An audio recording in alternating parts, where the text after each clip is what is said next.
A lot of people assume that we don't know much about Jesus outside the New Testament. In fact, it's frequently said that we don't know anything about Jesus outside the New Testament. Wouldn't people be surprised to find out that we have about 12.5 sources for him within about 100.5 years after the ministry of Jesus?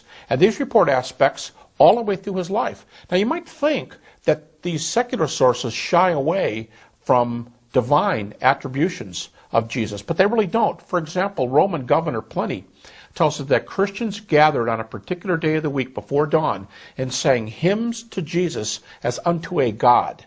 Now, that's a really interesting reference. And then he tried to persecute some of these Christians, and he also made the remark that true Christians never walked away from their faith. The earliest source we have is Thallus, an historian who was reporting Mediterranean history, and he records a miracle. He talks about the darkness that surrounded the world when Jesus was crucified. We have reports of his resurrection.